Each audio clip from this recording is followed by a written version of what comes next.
خاص طور پر بنات کے مدارس جن میں لڑکیاں تعلیم حاصل کرتی ہیں، وہ لوگ جو اس طرح کے پروگرام کرتے ہیں تو ان کو بھی اس طرح خیال رکھنا چاہیے، اور ان میں جو ذمہ داران ہوتے ہیں وہ برابر کے شریک ہو کر بچے اور بچیوں کو اسٹیج پر کھڑا کر کے نظم وغیرہ چلا کر کے جو نچواتے ہیں اور جو ایکٹنگ وغیرہ کرواتے ہیں تو ان کو بھی چاہیے کہ ان چیزوں کو چھوڑیں۔ یہ چیز وہ ہے جو اسلام سے ڈائریکٹ جا کر ٹکراتی ہے، جس کی گنجائش اور اجازت بالکل ہی نہیں ہے، تو ان سے بچنا بےحد ضروری ہے۔ اگست کے مہینے میں ہم اور آپ داخل ہو چکے ہیں۔ اس مہینے میں 15 اگست کو جلسے جلوس اور پروگرام وغیرہ ہوتے ہیں، اور اس میں ہم بھی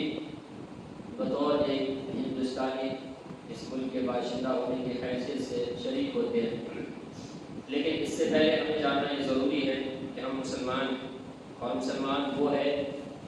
کہ جو ہر عمل میں سب سے پہلے اللہ کے حکم کو دیکھے اور رسول اللہ صلی اللہ علیہ وسلم کی تعلیمات کو دیکھے کہ ہمیں اس عمل میں کہاں تک اجازت ہے، کہاں تک گنجائش ہے۔ تو چاہے وہ 15 اگست کا پروگرام ہو،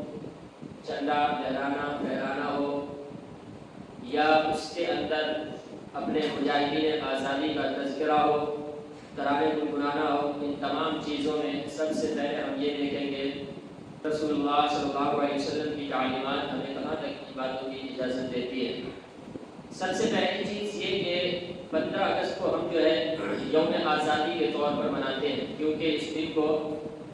ہم تمام ہندوستان کے باشندوں کو انگریزوں کی غلامی سے آزادی ملی۔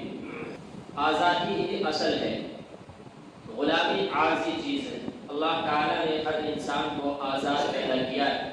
تو ہر انسان کا یہ بنیادی حق ہے کہ اس کو آزادی ملے، وہ آزاد رہے۔ تو اس دن کو آزادی منانا، اور آزادی ملی ہے تو اس دن کو خوشی منانا بھی فطری چیز ہے۔ ایک لمبے عرصے تک یہاں کے مسلمان بھی اور دیگر قومیں بھی انگریزوں کی غلامی میں پستے رہے، ان کے ظلم و ستم کو سہتے رہے، اور ان کے بعد لمبے عرصے کے بعد جب انہیں آزادی ملی تو وہ خوشی کا دن ہے، اور سال میں جب جب یہ دن لوٹ کر آتا ہے وہ خوشی لوٹ آتی ہے۔ تو اگر یہ فطری حد تک ہے جتنا کہ فطرت میں ہے تو یہ برا نہیں، اس دن کو منانا برا نہیں، یہ قومی دن ہے، اسلام اس سے نہیں روکتا۔ اگر کوئی جھنڈا لہراتا ہے، جھنڈا پھہراتا ہے تو جھنڈا بھی کوئی بری چیز نہیں، کیونکہ اسلامی حکومتوں میں بھی جھنڈا ہوتے ہیں۔ اللہ کے رسول صلی اللہ علیہ وسلم جس فوجی کو اور فوجی دستے کو جن غزوات میں بھیجتے تھے وہ بھی جھنڈا لے کر جاتے تھے، تو یہ بھی کوئی بری چیز نہیں۔ ترانہ گنگنانا، اپنے ملک کی سالمیت اور اس کی تعمیر و ترقی پر مشتمل جملے ان کو اشعار کے اندر پیش کر کے گنگنانا، پڑھنا، یہ بھی برا نہیں ہے۔ یہ سب وہ چیزیں ہیں جو جائز ہیں، لیکن جو دور حاضر کے پروگرام ہیں ان کے اندر جو چیزیں پیش کی جاتی ہے اور جو چیزیں بیان کی جاتی ہے وہ صرف اس حد تک نہیں ہے، وہ اس سے بہت آگے تک چلا گیا ہے۔ میں پچھلے ہفتے جن باتوں کا تذکرہ کیا تھا ان میں خاص طور پر ناچ گانا جو ان پروگرام میں کیا جاتا ہے، اور بالغ بچیاں جو 9 سال کی بچیاں ہیں ان کی شرکت، مرد و عورت کا اختلاط، لڑکے لڑکیاں سب کو جمع کرنا، ان سب چیزوں کی اسلام کبھی اجازت نہیں دیتا۔ لڑکے اور لڑکی کا اختلاط اسلام میں جائز نہیں۔ جو بچیاں بالغ ہو گئی ان کو پروگراموں میں شرکت دینا، شریک کرنا، ان کو نچانا یا پھر ان سے کچھ گوانا، اس کی بھی اجازت بالکل نہیں ہے، کسی حد تک نہیں۔ جو نابالغ بچیاں ہیں ان میں بھی احتیاط اور بہتر یہی ہے کہ ان کو نہ دیا جائے وہاں، کہ ان کو وہ تعلیم کے طور پر نہ ملے۔ جب اگر ہم انہیں ایسے موقع دیں گے تو وہ ذہن میں بس جائے گا، وہ تعلیم کے طور پر، سبق کے طور پر، اور آئندہ بھی وہ اسی چیز کی خواہش کرے گی کہ وہ اسٹیج پر جائے، کچھ پڑھے، کچھ بولے، ہم ان کو ایسی تعلیم کیوں دیں۔ ایسے ہی جو بعض ترانے ہیں جیسے سارے جہاں سے اچھا ہے، جن گن من ہے، ان دونوں میں ایسی کوئی خرابی نہیں ہے کہ اس کو اسلام منع کرتا ہو۔ جن گن من پڑھنے کی بھی اجازت ہے، اس میں کفریہ اور شرکیہ کلمات نہیں ہیں۔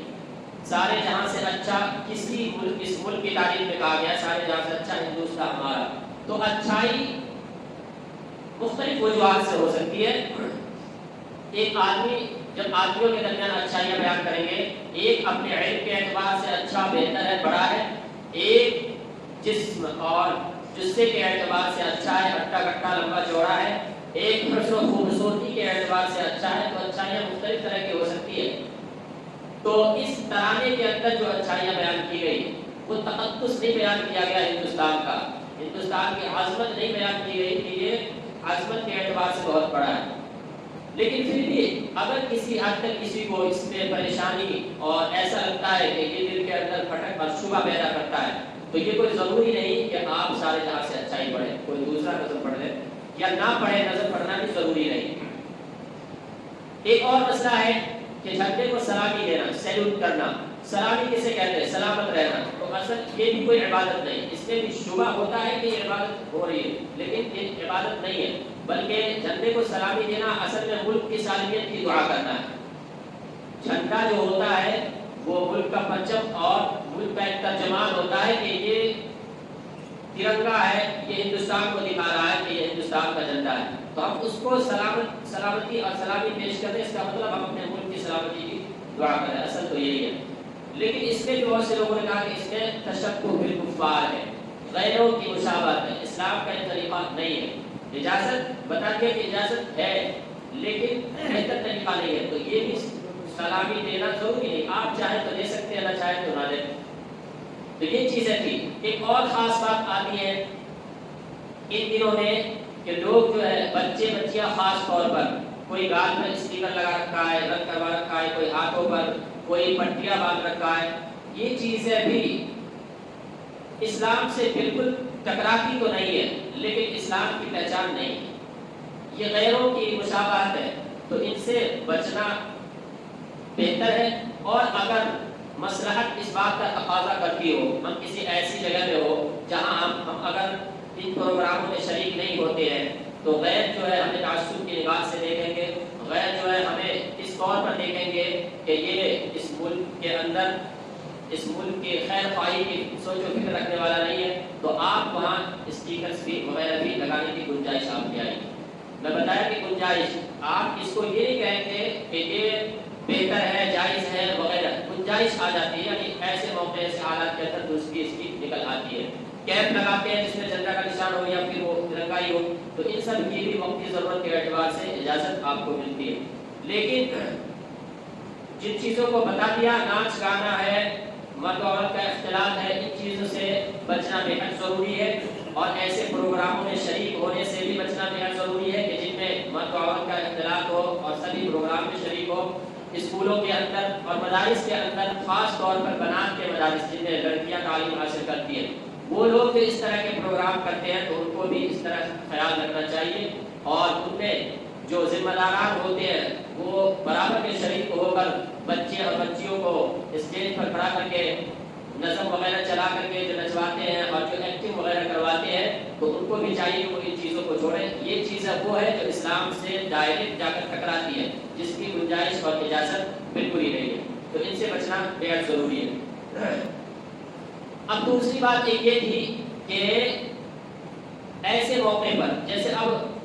اگست شروع ہو چکا ہے، 15 کو تو اب جھنڈا پھہرائیں گے اور جو خوشیاں لوگ مناتے ہیں وہ مناتے ہیں، لیکن اب مختلف جگہوں پر پروگرام ہوں گے اور ان میں مجاہدین آزادی کی باتیں ہوں گی، ان کا تذکرہ ہوگا، وہ تاریخ دہرائی جائے گی، بتائی جائے گی، تو ان میں خیر اور خوبی، اچھائیاں، قرآن کریم نے پرانے لوگوں کی سیرتوں کو، تاریخ کو پڑھنے کا جگہ جگہ دعوت دیا ہے کہ تم اسے پڑھو۔ جو لوگ کامیاب ہوئے ان کی کامیابی کے کیا راز تھے، جو لوگ ناکام ہوئے ان کے ناکامی کے کیا وجوہات تھے، جب تم اسے پڑھو گے، سمجھو گے، تو آئندہ تم جو لوگ ناکام ہوئے جن وجوہات کی وجہ سے، ان وجوہات سے تم بچو گے، جن چیزوں کی وجہ سے کامیابیاں ملی ہے تم ان چیزوں کو کر کے خود بھی کامیاب ہوگے۔ تو اب ان کو دہرانا بہتر اور اچھا ہے اپنے اکابرین کی تاریخ کو، اس لیے کہ وہ لوگ یقیناً انگریزوں کو چنگل میں پھنسے، ان میں خامیاں تھی، کمیاں کوتاہیاں تھی۔ اکثر جگہوں پر کیا ہوا،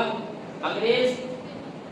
ایک کو اپنی طرف لے لیتا تھا، دوسرے کی طرف بھڑکا کے لڑائی کروا دیتا تھا۔ یا آپ یہ سنیں گے ٹیپو سلطان غداری کی وجہ سے شکست پایا، اور بھی مختلف جگہوں پر اپنے لوگ ہی غدار نکل آتے ہیں تو ان کی وجہ سے شکست ملی۔ اور کن وجوہات، پیسوں کے لالچ میں بہت سے لوگ آ گئے، حکومت کی لالچ میں بہت سے لوگ آ گئے۔ انگریزوں نے بعضوں کو کہا، ہم اگر تم ہمارا ساتھ دو گے، اس شہر کی حکومت تمہاری، تم اگر ہمارا ساتھ دو گے ہم تمہیں سالانہ اتنے پیسے دیں گے، ہم تمہیں یہ دیں گے وہ دیں گے۔ تو یہ وہ چیزیں ہیں کہ جن چیزوں کی وجہ سے یہ ملک غلامی میں آ گیا اور یہاں کے لوگ غلامی میں پھنس گئے۔ تو یہ چیزیں جب ہم پڑھیں گے، بیان کریں گے، تو ان چیزوں سے بچنا ہمیں سمجھ میں آئے گا۔ اور پھر آزادی کی اہمیت، جیسے ہمارے ان اکابرین نے انگریزوں کے آتے وقت سے ہی مسلمان لڑ رہے ہیں، آتے وقت سے ہی وہ قربانیاں دے رہے ہیں، اور جب ان کو بھگایا گیا، جب بھی انہوں نے قربانیاں پیش کی، تو ان کی باتوں کو بھی ہم بیان کریں گے، ان کے اندر سے بھی اچھائیاں اور خیر خوبیاں ہمیں ملیں گی۔ تو آج کے متعلق جو باتیں تھیں، مسائل تھے، ان کی اہمیت تھی، اور غلامی صرف اور صرف اللہ کی ہوگی، کیونکہ وہی خالق ہے، وہی معبود ہے، ہم اس کے عبادت کرنے والے ہیں۔ کوئی انسان کی غلامی نہیں کر سکتا۔ صحابہ کرام کے متعلق ہے، جب وہ دنیا کے اندر پھیلنے لگے، ایک صحابی رضی اللہ عنہ کا تذکرہ ہے کہ وہ ایران جب پہنچے، ان سے پوچھا گیا تم لوگ کیا تعلیمات لے کر دنیا کے اندر پھیلتے ہو؟ انہوں نے بتایا کہ ہمیں اللہ نے اس لیے مبعوث کیا ہے تاکہ ہم لوگوں کی غلامی سے نکال کر حقیقی معبود کی غلامی میں لگائیں۔ یعنی انسانوں کی غلامی کیوں کرے؟ انسان اپنے حقیقی خالق و مالک کو پہچانے، اس کی عبادت و اطاعت کرے، انسانوں کی عبادت کیوں کریں گے؟ ایسے ہی جو دین اور مذہب لوگوں نے اپنے بنا لیے ہیں، انسانوں کو دین مذہب بنانے کی اجازت نہیں ہے۔ یہ تو خود غلام ہے، یہ تو خود مخلوق ہے، یہ کوئی قانون ضابطہ بنائے گا، تعصب کا شکار ہوگا، اپنوں کو فوقیت دے گا۔ حضرت عمر رضی اللہ عنہ کے متعلق یہ واقعہ آتا ہے، مصر کے اندر مسلمانوں کی حکومت تھی، وہاں ایک مرتبہ گھوڑدوڑ کا ریس ہوا، کمپٹیشن۔ مصر کے اندر گورنر تھے حضرت عمر بن العاص رضی اللہ عنہ، ان کا بیٹا بھی اس گھوڑ دوڑ میں شریک ہوئے، لیکن بازی مار گیا ایک قبطی، یعنی کہ مصری نوجوان۔ اب اس کو اس بات پر بڑی آڑ آئی کہ یہ قبطی جو عام انسانوں میں سے، میں وہ جو گورنر کا بیٹا ہوں، مجھے یہ شکست دے گیا، اسے بلا کر کوڑا مارا۔ انہوں نے شکایت کی مدینہ میں حضرت عمر جو تھے وہ خلیفۃ المسلمین، امام المسلمین، اور گورنر سی ایم کی حیثیت پہ ہوتے ہیں، اور خلیفہ جو ہوتے ہیں وہ پی ایم کی حیثیت پہ۔ بات سمجھانے کے لیے بتا رہا ہوں۔ تو ان کی شکایت آئی مدینہ حضرت عمر کے پاس، حضرت عمر رضی اللہ عنہ نے بلایا ان کو، دونوں کو ہی، اور ان سے جو جملہ کہا تھا کہ تم نے کب سے انسانوں کو غلام بنانا شروع کر دیا؟ اللہ نے، ان کی ماؤں نے تو ان کو آزاد پیدا کیا، تو آزادی اصل ہے ہر انسان کے لیے، اور جب انسان آزاد ہوگا تبھی وہ اسلام پر مکمل عمل کر پائے گا، تبھی وہ اللہ تعالیٰ کے حکموں کو مکمل طریقے پر پورا کر پائے گا۔ تو یہ باتیں جو آج کے متعلق تھی وہ بتا دیا۔ انشاءاللہ جو اکابرین کا تذکرہ ہے، جو فریڈم فائٹرز، مجاہدین آزادی ہے، مختصر گفتگو انشاءاللہ اگلے ہفتے موقع ملا تو اس پر بھی بیان کروں گا۔ اللہ